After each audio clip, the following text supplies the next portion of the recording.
Have you ever wondered who plans your life on earth and all the challenges that you're going to face? Is it God? Is it your spirit team? Is it your soul? Actually, what I've found in my higher self hypnosis sessions is it can be a combination of all three. And it can be different with each lifetime. Sometimes it's creator planning that life. Sometimes it's your spirit team.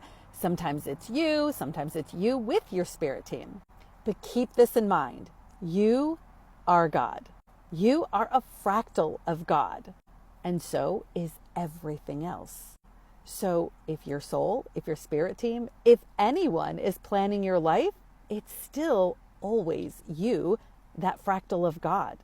Maybe you need to listen to that part again. It's never against your free will. You are a fractal of God, and God doesn't plan anything against itself or against its own will. Let me share a quick story to illustrate. This was a client who had just finished a past life as a saloon owner and madam, which is my last video. And now I followed her soul into the spirit realm where she's going to plan her next life. So let's see what she said. And I'm going to be reading the notes from my screen so I can tell you everything she said. She spent some time with the creator, and then when she was done doing that, she said, "It feels like I'm trying to decide where to go next, what to do, who I want to be, what I want to experience. I'm trying to make another contract." I said, "How do you do that? Do you meet with others to do that?" And she said, "I feel like it's between creator and myself." I said, "How do you do that with creator?" And she said, "It's all telepathy and there's just this knowing." I said, "Do you feel like you are a part of creator?" And she said, "Oh, yes." I asked her, "Do you get direction from creator on what to do next, or do you have 100% say and control over what you do next?" And she said, "I have 100% say and control over what I do next." I asked her, "So does creator present you with different options? Is that how you choose your next life?" She said, "I'm presented with options and it's 100% my choice on what I choose to do. I feel like I'm shown all these scenarios and I get to choose which one I want. Or I don't have to choose any of them. I can stay right here as long as I like. There is no time." I said, "Can you ask for different options to choose from if you want to?" And she said, "Absolutely." I asked her, "Well, what determines what you end up choosing? How do you make the choice?" She said, "I go with what my spirit guides tell me, what my soul tells me. We talk about it, we discuss it, and then we choose it together. I have 100% control." I asked her, "Well, where are these spirit guides?" And she said, "They're always with me. They're right here. They never leave me." I asked her, "Well, how does the conversation go with them helping you choose your next life?" And she said, "Well, my soul and my spirit team have experience more than I do, and I've only experienced a little bit. They're not just my spirit team.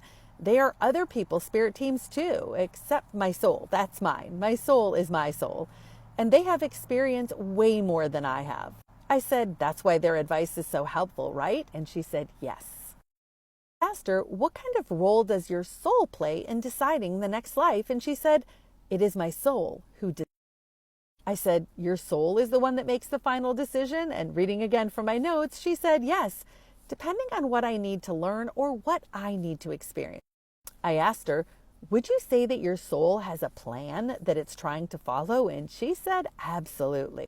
So I asked her, "Well, what kind of life do you end up planning next?" And she said, "I keep hearing the word avatar." Maybe it's this one. I think it's this one. I just keep hearing the word avatar, avatar. I said, "Can you ask him what that means, avatar?" And she said, "Yes, it's about this life. I'm an avatar." In this life, my client had a very difficult life. She had a very abusive stepmother and witnessed her stepfather severely abusing her older sister in addition to her and her younger sister. Her mom pretended not to see any of it and was very distant, neglectful, and emotionally absent.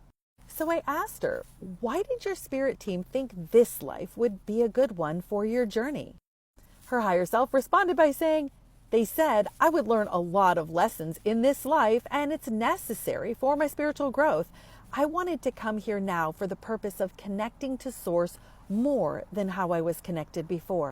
I'm always connected to Source, but really knowing that we are all connected always, to our source or our creator?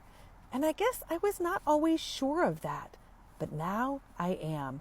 And that was really the main reason. I asked her, did you know this life was going to be pretty challenging before you came here? And she said, yes, I did know that. So I said, you don't feel like a victim then? And she said, no, not at all.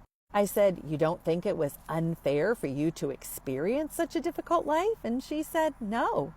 I asked her, why not? And she said, because I needed to learn these lessons, and this was the way for me to learn these lessons. There was no other way for me to learn them, and I learned them. I then asked her, why do you think, or what do your spirit guides have to say about people on earth who think it's unfair and cruel to experience difficult things in life? And she said, it's not unfair or cruel. It's very important for your soul's growth. You would not get the growth without the challenges and the pain and the difficulty of it.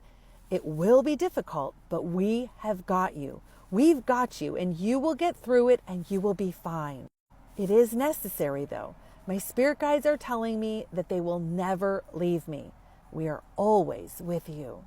And I'll leave it with that message right there, that your spirit team is always with you, even if you are not listening. Even if you haven't developed that sense or ability or even reached out and tried to hear from them, they're still there. It can't change it just because you can't hear them. I have a lot of videos out here on what you can do to open your spiritual ears to hear from your higher self and hear from your spirit team. But again, they're always there. They're walking through this life with you and giving you wisdom and advice. And it's up to you to learn how to quiet the ego mind enough to be able to hear them. And then, of course, follow their direction and their advice. They know your soul path. They know all the exit doors. They know the easy paths, the difficult paths. And if you listen to them, they can lead you on the one that would be for your best and highest good.